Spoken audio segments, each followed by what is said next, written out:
Hi there. Thank you for watching this video. My name is Kenny Jang. I'm the partner of Church Communications LLC with Katie Allred. We are honored and privileged to have this opportunity to present this proposal to you, the Texas UMC annual conference, and the churches that we are going to be working with here.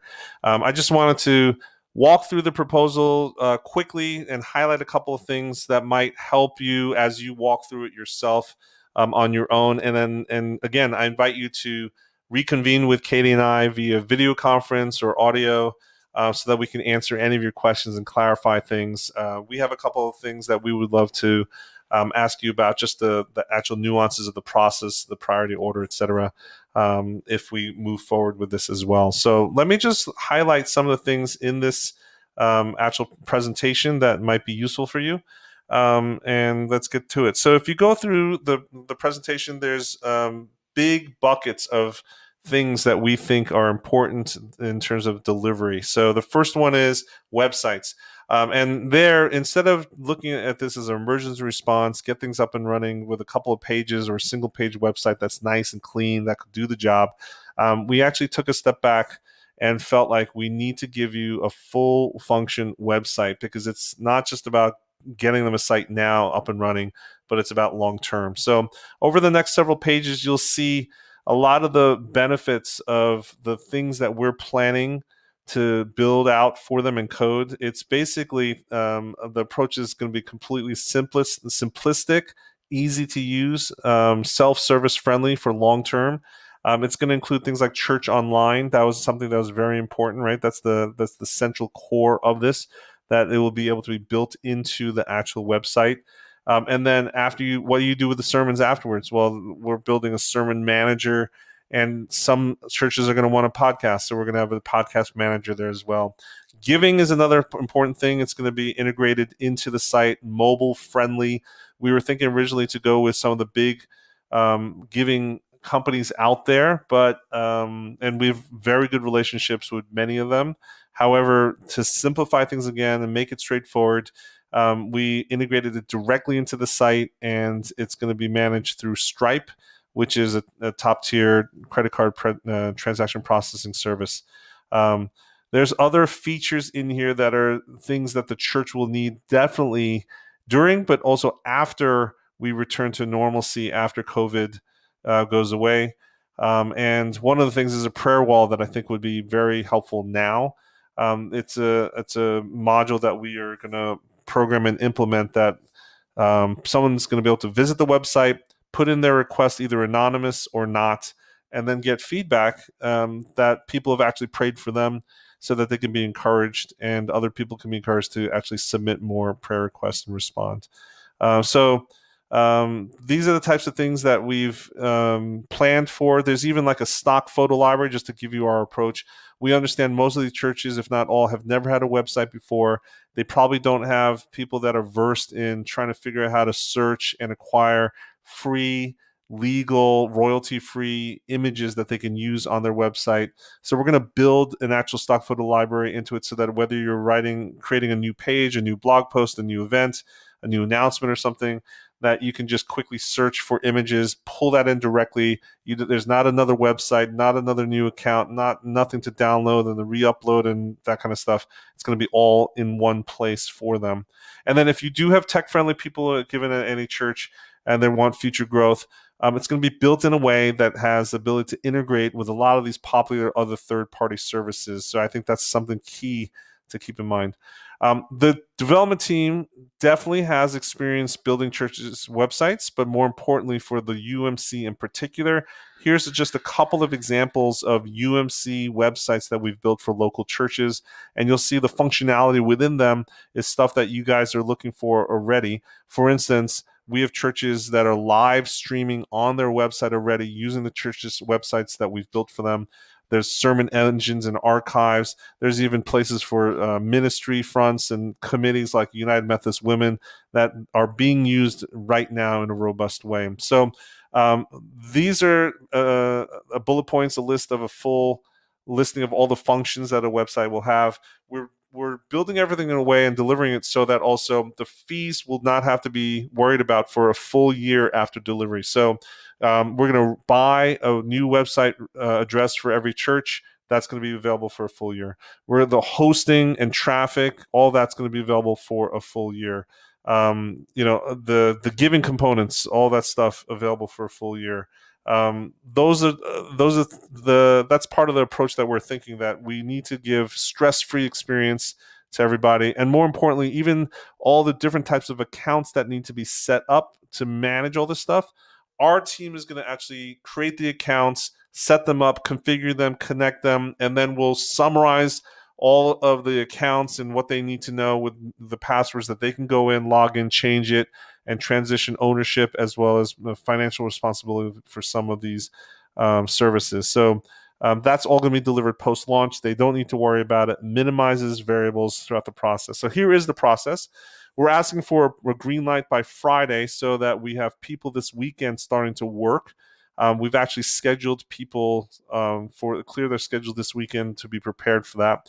And then Monday, we'll start content collection as well as daily webinars to walk people through the topics they need to know in order to get to Sunday, April 5th, and to be able to record and live stream by then. So the daily webinars and Q&As will happen. Our team will continue to configure and everything. And the goal is right now to launch everything by that Friday, April 3rd, so that they have Friday, Saturday, and Sunday to be able to experience the site, spread the word, etc. The live streaming platform is really important. We've chosen YouTube because, first of all, it's ubiquitous. Everyone knows about it, has heard about it. It's run by Google. They have great, tech support and developers, but it's also free for churches. It's not something that they will need to incur long term in terms of budgeting. And then for small groups and chats, Zoom is going to be the platform that we're going to use and teach and train everybody. It's as you know, they've gone from 0 to 60 in the last couple of weeks, but they've been stable. Has tons of options available. You can even live stream to Facebook and YouTube later if you wanted to, because it's included in the Zoom Pro account that we're going to be giving everybody access for a full year after we launch and hand over the accounts. So that's that. And then social media, we're going to set up accounts for Church Butler. They're going to be able to schedule content to Facebook, Instagram, Twitter, LinkedIn, access to thousands of images, including a folder that's completely specific to UMC and UMC branded materials. And we're adding material weekly now for COVID related, coronavirus related topics, for engagements, for warnings, for live streaming, for promotion, all that kind of stuff. So again, they're going to have an access for a full year after we launch the sites and hand over credentials. Training and coaching is going to be critical throughout this whole process. We've come up with a laddered and tiered approach that I think is going to work. We're going to offer for the website configuration, development, operation, etc. There's going to be live chat, text-based support throughout the week, 7 days a week. That web-based interactive chat's going to be available. Daily live training is going to happen the first week to get everybody up to speed. Even the second week between April 5th and Easter, we're going to go through another revision of the sites, but we're going to also give them more support. After Easter, we'll go to weekly, and after that, bi-weekly live office hours so anyone can ask questions about anything that we've delivered. This page in particular shares all the details about all the accounts and things that we're going to need to set up. Again, our team will set up all this stuff on behalf of each of the 100 individual churches. So we have hundreds of accounts that need to be populated and configured and set up and connected. And again, if there's anything paid, we're going to pay for 1 year from now so that they don't need to worry about it. And then they can transition in terms of ownership and financial responsibility later. This is what this page is about. Our team's important. So you know Katie Allred. She's also a professor, and so that learning pedagogy over online digital is going to be important for the training and the support. And she co-leads church communications with me, which is a committee of 24,000 church leaders trying to do digital right now. And that experience is going to really help here. The other thing I'll flag on my own personal background is that I've been a church online pastor explicitly back, especially from when it started, right? Back in 2000, I think 12, 13, 14, that period, got a lot of experience with that online model. So I think being able to support and lead and share both theological and practical things for pastors to think about. I'm looking forward to that. And then also direct, explicit experience with the UMC church, denomination wise, and understanding the language and the nuances, the structure, I think is going to be a really good advantage. Just as a reminder, our team has explicitly been the ones to launch the UMC giving site, Rethink Church, Imagine the Malaria, doing promotions for the Advance, for UMCOR, for all the special Sundays. We have extensive experience. Even the brand kit, we've refreshed and done the complete overhaul of the UMC brand kit that's available on umc.org and UMCOM's website right now. And then the development team is going to be led by Paul Cox. He's a peer of ours that we love and love to work with. He built the actual Hillsong website. He's been involved with other major Fortune 500 websites. His team has built over a couple hundred websites over the last couple of years for churches in particular. Those example sites are the ones that his developers have actually built.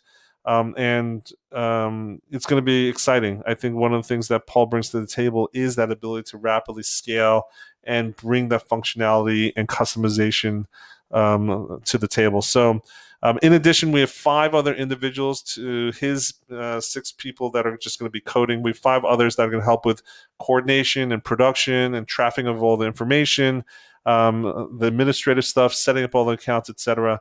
I think we're well positioned to serve the 100 church teams to get their websites up and running and the live streams up and running by April 5th. And lastly, project timeline. It is compressed. We wish we had more time, but I think, are doing a good job to parse it out here. Again, we'd love to see a green light by March 27th, Friday, so that we can work over the weekend. We'd start on Monday with daily webinars, content collection. You can see the webinar topics here. We would continue to support with daily video office hours for the next week so that we get Easter right. And we'll even go further with weekly and bi-weekly video conferences and office hours afterwards, again, for the full year so that they're supported for the long term. So this is hopefully a presentation that really meets your needs. We'd love to clarify anything or any questions that you might have. And we'd love to add or subtract anything that you might have. One of the things is an optional piece that we put into the actual budget and payment schedule page. Again, we're open to questions. We'd love to reconnect, and thank you for the opportunity